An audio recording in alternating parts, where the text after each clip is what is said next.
Monday Night Wars podcast.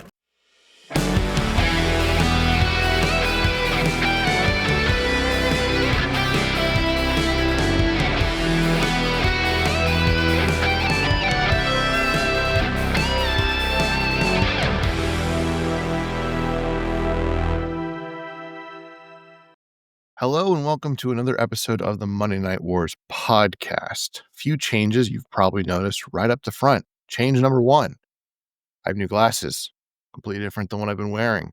Normally I have the round glasses, went with the Wayfarers this time. I like them. They're fun. They look nice. I enjoy them. That's probably the biggest change. Oh, also Scott's not here. Scott will be back, of course. If you remember, he was going on a vacation. He is on vacation currently. He will be out for this episode as well as next week's episode. However, the episode between the two, which is our Bad Blood Patreon exclusive, $2 a month, he's on that episode. We actually recorded that one early because he really wanted to talk about that episode. And this time he decided to not be a pansy and get sick. And so missing another pay-per-view. So he is on that episode. Like I said, he'll be gone this week.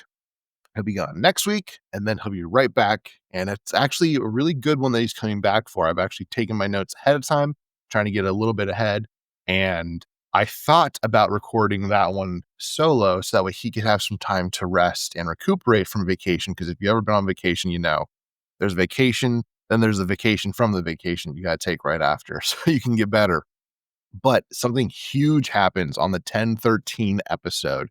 So I didn't really want to take that away from him. It's really cool. Can't wait to talk about it. But that is not what we're talking about today. What we're talking about today is the September 29th, 1997 episode of both Monday Nitro and Monday Night Raw. We start with Monday Nitro, though, because they are live, and that's tradition on this podcast. We're in Worcester Centrum. By the way, it's not spelled Worcester, in case you've ever wanted to know. It's spelled Worcester or Worcester, but they call it Worcester. There you go. The Worcester Center in Worcester, Massachusetts. We start our episode of Nitro like we've been doing with the Nitro Girls. And then we move on. We then get a video package of Slim Jim's Halloween Havoc featuring DDP and Macho Man Randy Savage. We're getting ourselves hyped for that pay-per-view coming up in a few weeks. That's going to be a great match. Can't wait for it. There is an all-timer match at that pay-per-view. But if you want to hear about it, you're going to have to subscribe to our Patreon, $2 a month. That's it. Just $2. You get every single pay-per-view. Once we get to the Thursday Night Wars, you'll start getting those as well, which I think we're going to do those live. Anyways, our first segment, our opening match, is Buff Bagwell versus DDP. And I'm probably going to run through these, so I do apologize, but that's what's going to happen. It's a simple match. We get a showcase of Bagwell, which is nice, who hasn't really faced too many people that are actually like, I don't want to say quality, but like big names. He finally gets to face one in DDP. Vincent then cheats when the ref is knocked out. But he gets diamond cuttered immediately after Bagwell gets diamond cuttered as well, and DDP picks up the win in a fun opener. I gave this one a B. It's a really good opening match. We go into Mike Tenay talking about the luchador. So he teased this last week, going into this week, and he's talking about the luchadors. And it's really kind of like if you remember back in like the 90s and early 2000s, like PBS had a very specific way they would present things. That's kind of what this is. It's like a PBS special presentation of Lucha Libre. And this is an ongoing series we're going to see for the next few weeks. Apparently, even though we've had Lucha Stars for weeks and months and over a year, now is the time to introduce what Lucha Libre is. Okay, I didn't give this a grade. It's fine. It is a lot of fun. I really like Mike Tenay. I obviously associate him as the voice of TNA. I've just always enjoyed his voice. I think it's just really nice to listen to. It's a little whiny, but like not too whiny. I don't know. I like Mike Tenay. Huge fan of Mike Tenay. So him giving us a special presentation, I am fine with. And they call him Iron Mike Tenay. That's okay. Nothing iron about him, but there's also nothing mean about Gene. So there you go. But we go from this Lucha Libre presentation right into a Lucha Libre match. We have Rey Mysterio Jr. versus El Caliente. El Caliente, we have not seen on our screens, much like El Grande Americano in modern day wrestling, someone that we haven't seen but must be a big star, right?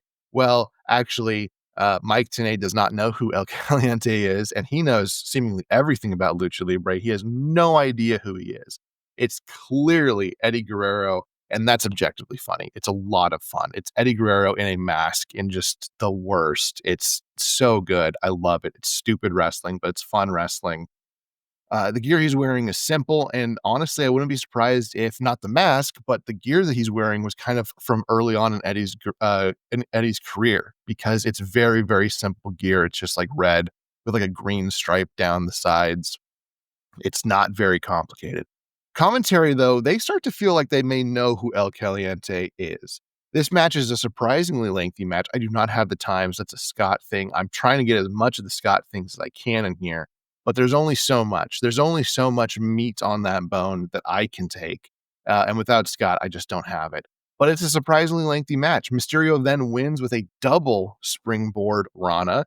Hits the Rana, and it was over.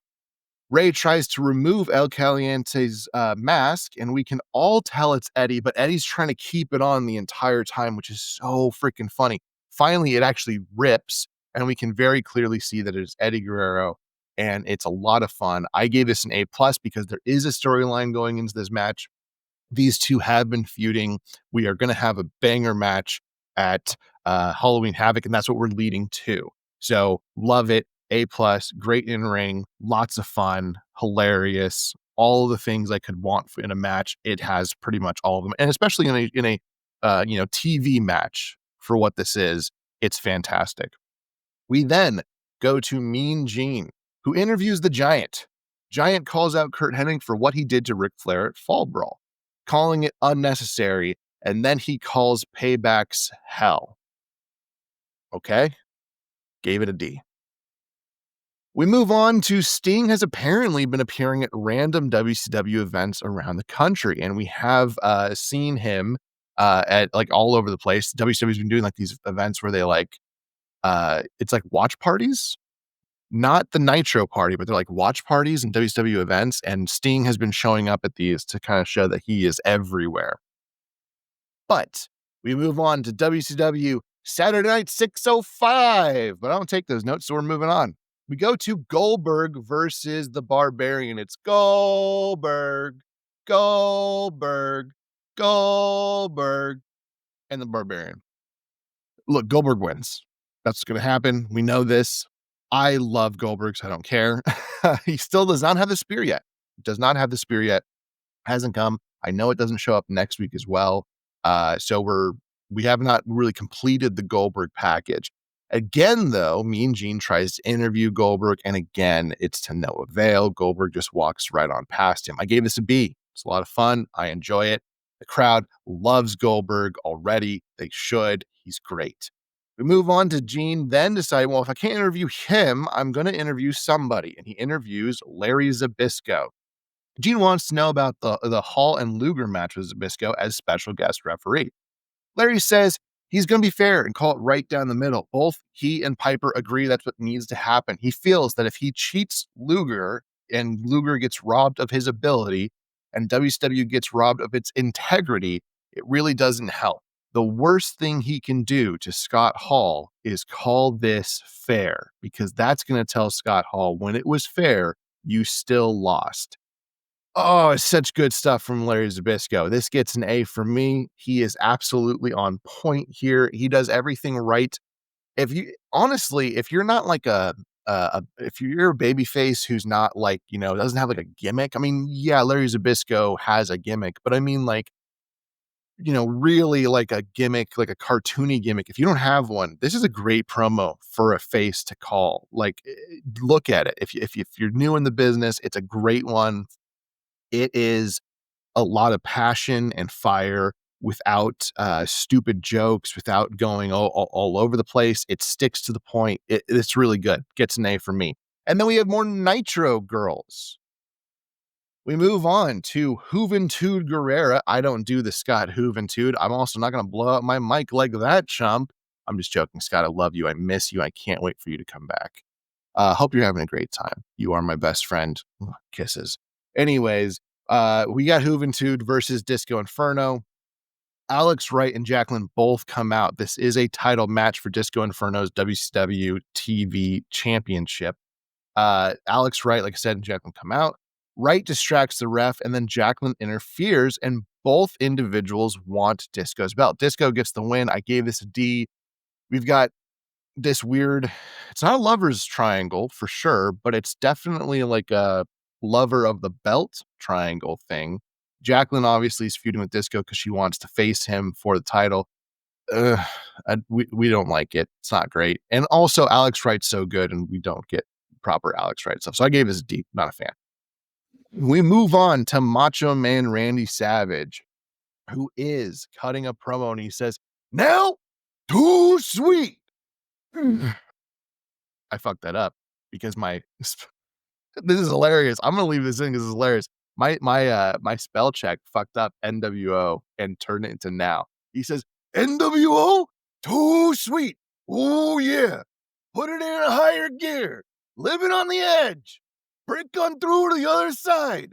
A word of advice to the acting commissioner, Roddy Piper. Don't get too creative with Slim Jim's Halloween Havoc. With my match with DDP, I created the monster, and I'm going to kill the monster. You want to get involved? You got it on your conscience? Because I'm going to bury him right there, yeah. Who is the number one wrestler, past, present, and future on the planet?" Liz then says, "Why, it's you, Macho Man." "Absolutely right. And I got another word to say right now. NWO is ready to go tonight. Yes, we are. If Sting, who's been spotted, wants a little bit of the madness, I'm inviting you down, brother. I want to see what you got because you ain't got none of this, brother. And I want to." I'm sorry, I'm going all over the place. "I got what you don't have. Yeah. Ooh, yeah. It's great. It's Mach. Even though I butchered it, it's an A. It's fantastic. It's Mach." Look, I like Mach the most when he just gets to go. There's actually, we're going to see a segment, I think it's next week or the week after, where Mach doesn't get to go. And it pisses me off. Anyways, that's not where we're at right now. This gets an A as I take a sip of my coffee to hopefully have the warmth help my throat that I just blew out. We then move on to Jeff Jarrett versus Mongo McMichael. This match exists, and Jarrett wins when he blindsides Mongo and rolls him up for the win. We are building to a match between the two of these at Halloween Havoc, which we will definitely not get, but we'll go into that later on. It's not this week. This gets a D. We move on to Hulk Hogan, who is wearing Flair's robe with the sleeves cut off. He asks, "Where is Sting?" He then just cuts a Hogan promo and don't like it. Gets a D. Nitro Girls is where we go next, and then we move right into Syxx versus Chris Jericho. Hulk comes out with Syxx, and he says, "Are you here to see WCW or the NWO?" Another one for the good guys. This is not the start, but we are starting to do that the survey that he does every week. He then says they will get rid of everyone who just can't cut it, like Ric Flair or Roddy Piper, and now Larry Zbyszko. If he doesn't call the match right down the middle, he will put him on the shelf with those other dinosaurs. We move on to a commercial and come back to our arranged match between Syxx and Jericho. We get a decent match, and Hall messes with the referee Scott Dickinson, bullying him while Jericho is in the Buzz Killer. Zbyszko steps in ready to fight a 2-on-1 until Luger runs out to help, so Hall and Syxx hightail it. This match then gets thrown out. I enjoyed this. I like what Zbyszko's doing. I like what Hall's doing. It's great. It gets a B from me. It's not perfect, but it is a lot of fun. I also like seeing Jericho on our screen for obvious reasons. We haven't gotten Chris Jericho the way we want him, but that's okay. We move on to Flair on the phone. Flair says he could be better. He has watched the tape back 10 times and is thinking about where he himself is going. Flair says he thanks Tony. He thanks Hennig for giving him the wake-up call he needed. He will regret that day forever. And he tells Benoit to go his own way, and Mongo to also go his own way. He wants to break up the Horsemen and go it alone. This is too early for this. This is a recurring theme that I do not like. Flair had brain surgery, and we're already starting Flair coming back. In fact, I think it's next week. It's insane. Shouldn't be happening. That's a thing where you got to have somebody out for a long time. D. Horrible. Don't like. Not a fan. Then we get Nitro parties. They're here and Lee Marshall is gone. So the whole thing gets an F. There you go. Bischoff then comes in. He's mad at Sting. It's not good. It gets another F. We've gone DFF, and we're going to go right into another D, which is Wrath versus Luger. We get told that Jeff Jarrett versus Mongo, it will happen at Halloween Havoc. We kind of already knew that, but we're getting it confirmed. We also get a snooze fest of a match that sees Luger win with the rack. I gave this a D. Wrath is never the guy. It is what it is. We then have our main event, Kurt Hennig versus the Giant for the WCW United States Heavyweight Championship. Then the NWO interferes and it gets a DQ. This is every fucking weekend or every week is how this happens. My God, it's killing me inside to watch this every single week. Then Sting comes out and the NWO hightail it because he has a bat. So he drops the bat outside. The NWO attack and he beats them all up by himself. We close the show. I'm giving this a C because I did enjoy the Sting stuff. Did not enjoy the match, though. If it was just the match, I'd give this a D. But I like the Sting stuff. It's fine. Anyways, yeah. So that's Nitro. Nitro closes the way it's closed for weeks. For weeks and weeks and weeks, months. It's been over a year. It has been 16 months at this point. Something like that. It's insane. It is insane how long they've been doing this. But that is not the only show that we have to talk about. We also have to talk about WWF Monday Night Raw, which is live, not really, but from the Pepsi Arena in Albany, New York. We get a hype match or a hype package about Stone Cold's rattlesnake-like qualities. We then move into our first segment, which is a Shawn Michaels interview, and it is a doozy. Vin Man introduces Shawn Michaels, who's joined by Hunter Hearst Helmsley, Chyna, and Rick Rude. Vin Man asks who is Rude's benefactor, but Rude is under the silence of strict confidentiality. McMahon then asks Shawn how in the hell will he escape the cell this Sunday. Love that.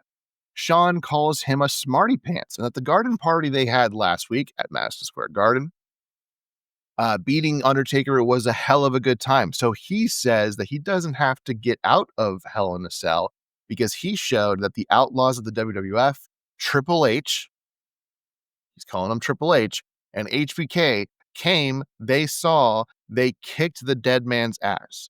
Now, this is really important. This is the first time on Raw they have called Hunter Hearst Helmsley Triple H. We see a little bit of things going on here. Excuse me while I cough. We see a few things going on here. First off, we get the Triple H name. Second off, he's calling themselves the Outlaws because they don't have a name for this stable. I wouldn't be surprised if this is why the New Age Outlaws eventually get called the New Age Outlaws. But we'll see when we get there. I haven't done any research in this. They don't know what they are. They will soon know what they're going to call themselves, but they haven't quite gotten there yet. Then he tells Triple H to unload on the World Wrestling Federation. Triple H says that the WWF and Vin Man have always been afraid of cliques, haven't they? But this is one clique that you are never going to break up. The clique, obviously, we know what the clique is. We know about the whole Madison Square Garden incident. Yeah, that will come into play again very soon, but not quite yet. He says that Vin Man and WWF have spread their legs like a cheap whore for all the so-called superstars of the WWF, when he knows, as well as Triple H does, that not one of them can lace his boots. HBK pointed this out to him.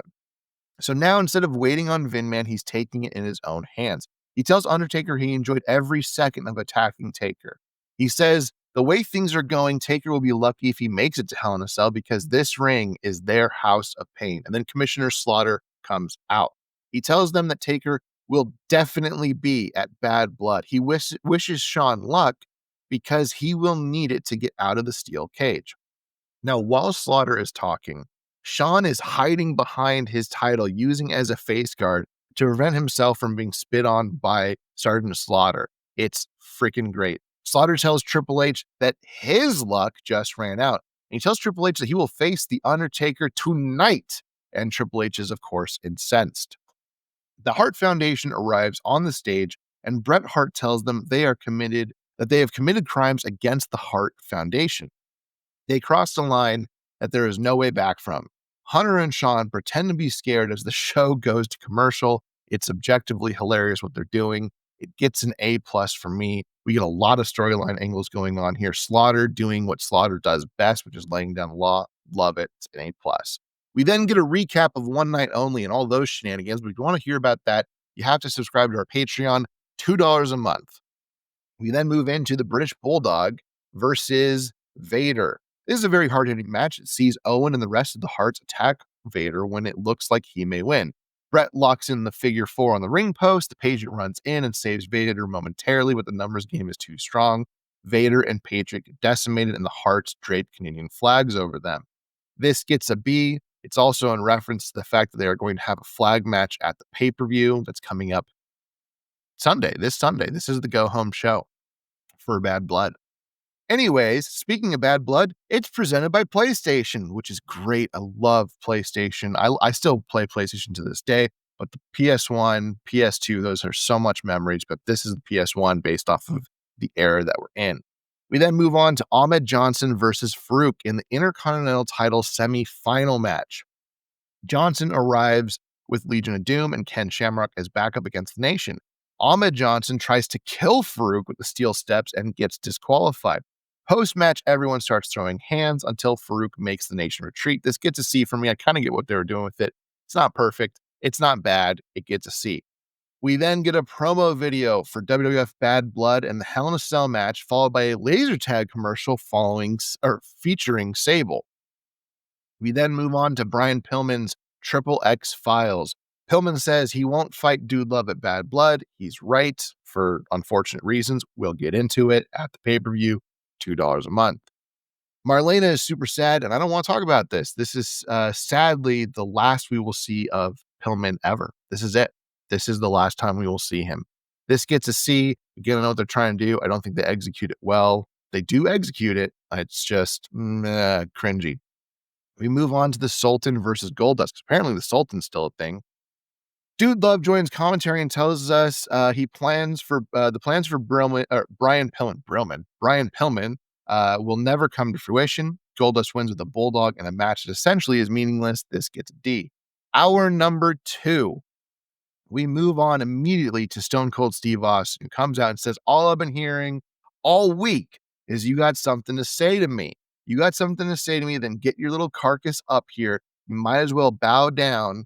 You try that big shot routine. I'll knock your damn head off. Get your ass in here. Get your ass in the ring. This is to Vin Man. You got something to say, big shot? Say it.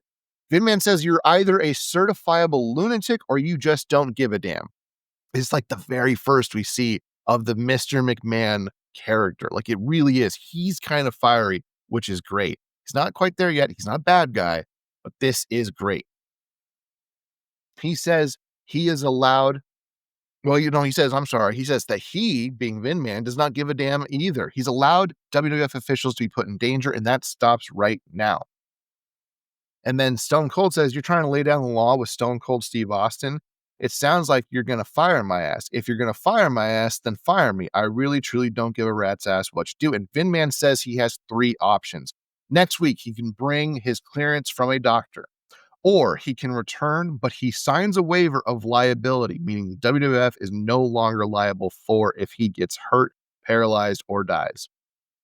Or finally, he can be terminated. And Stone Cold says, well, if I wanted to, son, I'd drop you right on that stack of dimes you call a neck, and there's nothing you can do about it. You understand? A snap of my fingers, and I turn your little lights right out. First of all, no doctor knows my neck better than I do.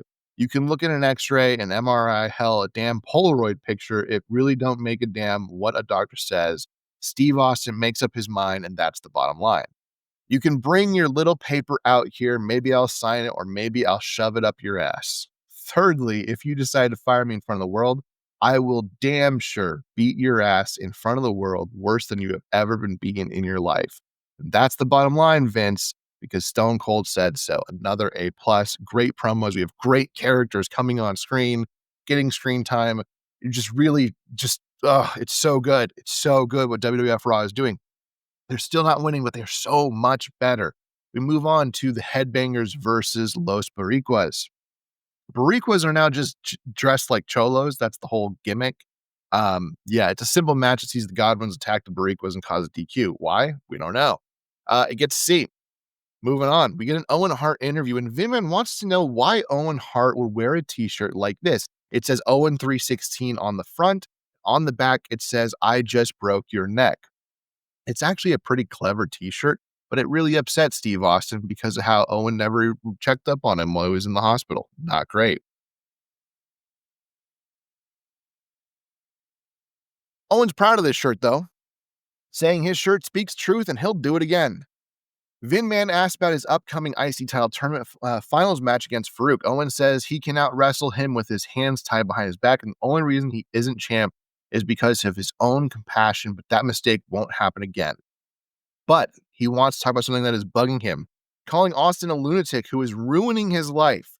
He wants a fair match and no Steve Austin around. He tells Vin Man to make a decision and not let Austin destroy what Vin Man's father started. He wants Vin Man to fire Austin next Monday. But wait, one of Owen's security guards is actually Austin, who stunners Owen. My God, so good. JR calls Austin's WWF's Richard Kimball, which if you've never seen The Fugitive, great film. Fantastic. When we come back from from commercial, we see Owen on a stretcher in his locker room, which is great. Jimmy Anvil Neidhart is like standing over him, really somber. It's awesome. It gets an A. We then move to our main event. And I know we've rushed through this. I get that. But you got places to be. I got places to be. Also, we don't have the comedic talents of Scott Kaufman. We have our main event for Monday Night Raw. It's The Undertaker versus Triple H. Before we get the match, Vin Man shows us a special presentation of the making of the Hell in a Cell, which is awesome. It's actually really cool to watch. During Undertaker's entrance, Bulldog and Bret Hart attack Taker. Vader and the Patriot run out to help him out and chase them off. Triple H and HBK then attack Taker before any bell has had a chance to ring. We finally get the match, and Taker eventually choke slams Triple H, goes for the tombstone, but Rick Rude attacks him for the DQ. China, Triple H, HBK, and Rick Rude attack Taker and place him in a body bag, which he then sits up in, and they all get scared off as Taker follows and eventually beats up Triple H. Shawn runs the stage when behind the curtain is a red light and smoke, which scares him, so he climbs the Titantron instead to escape as Taker tombstones Triple H on the stage, and the show closes on our path to Bad Blood this Sunday. Gets an A. It's an excellent go-home show for Bad Blood. Look, the question is every week, who won? WCW Monday Night Nitro or WWF Monday Night Raw? It's Raw. Raw was so much better in every single way. Did it have some not great stuff? Of course it did. Most shows do. But the highs were way too high. It's fantastic. It gets the win. I love it. At this point, I'm just rambling and adding time to something I have to edit. So it's been a pleasure talking to you today. I will be talking to you again solo next week, and then we'll have Scott back. From all of us, which right now is just me, the Monday Night Wars. Bye, guys.